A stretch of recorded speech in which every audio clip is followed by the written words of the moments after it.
Ayon, magandang araw mga kaisla. Umaga po. Vice. Magandang umaga naman sa inyo. Magandang lalaki po tayo. Sa Pulacan. Kala baka isda lang sabi pero ibang isda. Pero may kaya makikita yung ating So isang magandang muli mga kaisda. Dito po tayo ngayon sa bayan ng Panukulan po, Quezon, at katabi natin ang ating butihing Vice Mayor Kinda Peñamante, isa sa pinakagwapong naging Vice Presidente, Presidente dapat naging Vice Mayor po dito. At yan po talagang napakabait. Aring anong ulam. lalo sa asawa. Yeah!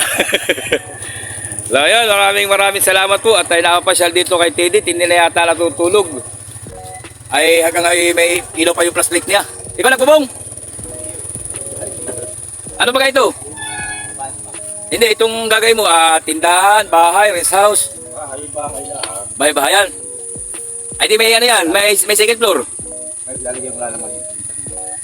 Ay, saan, ibali lang. Pero may taas. Yung nasa gitna. Ayos. Ayan. May ginagawa pong bahay. Doon kanina pong pinuntahan ko doon sa Sabang Palay, ang kanyang bubong namang ginagawa ay pawid. Ito naman po, ang binububong nila ay sapak. At sila po'y tagyaman sa sapak. Ayan, sapak. Kaisla ang tinatawag na sapak. At ganyan, ganito po yung sapak na naripak. Ito po yung sapak na babae. Meron po tinatawag na sapak na lalaki at sapak na babae.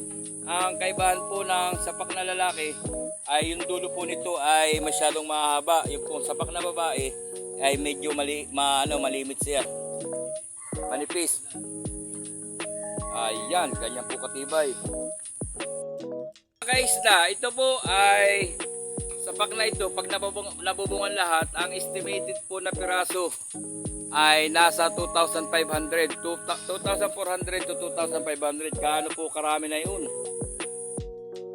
Pumapatak ang isang piraso po ng sapak sa para magkaroon po kayo ng konting idea at kalaman.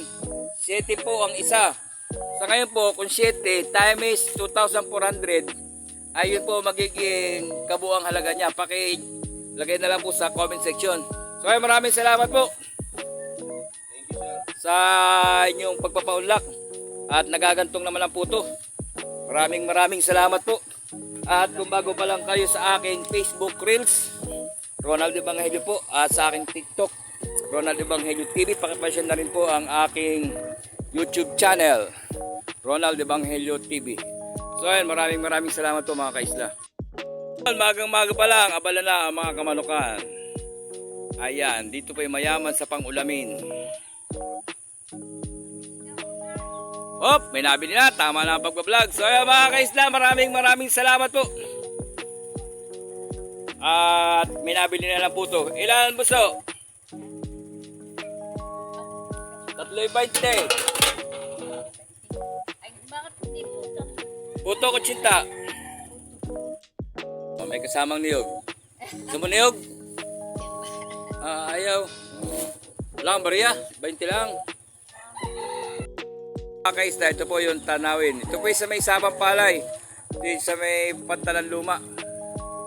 At ito naman po ay papuntang El Pacho. Ayan po yung kapilya ng Adventist. Ito naman po sa Born Again. Ito naman po sa kabila ay parting INC.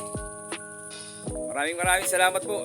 Tagan dito na lamang at tayo maglalako naman. Atin puto naman po ang ating pepersahin at para maubutan tayo may panggastos, may pabili ng bigas sa asin.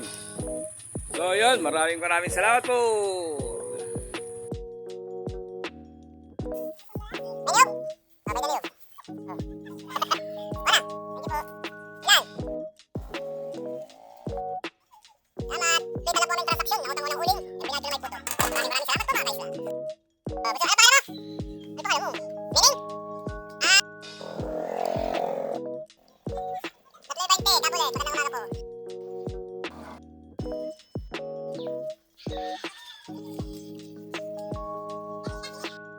Salamat po.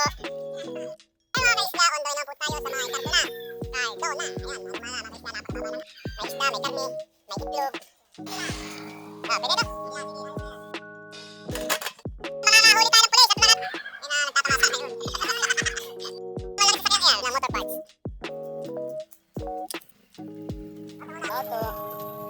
Auto. Dito po muna tayo sa auto. Ay, walang-wala mga kaisda. Lapu-lapu na kayanan. Lapu-lapu. Walang-wala lang po ako. Ang klaseng ulam, napakahina po. Lapu-lapu lamang. Iya. Ito po ay ang presyo nito ay 2,500 pagbuhay. Pagpatay po ito 50. Ayan o, lapu-lapu.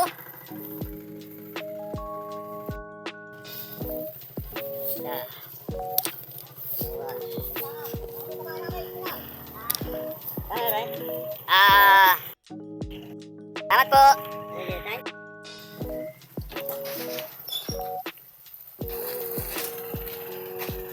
Yung isa sa pinakamagagandang kumanta, mga kaisda. Basta may apelyong talyada, ay yan po eh. Oh, babalik. Shout out. Thank you. Sana. Buwan na pati kuchinta. Pero hindi pa siya nangalati.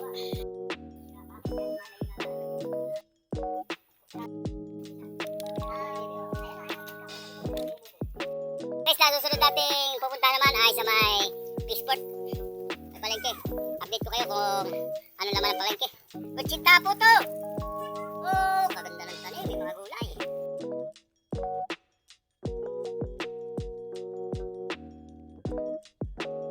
Ang Lola Tipat ay kapatid Nino? ng Ano kapatid ng tatay ng nanay.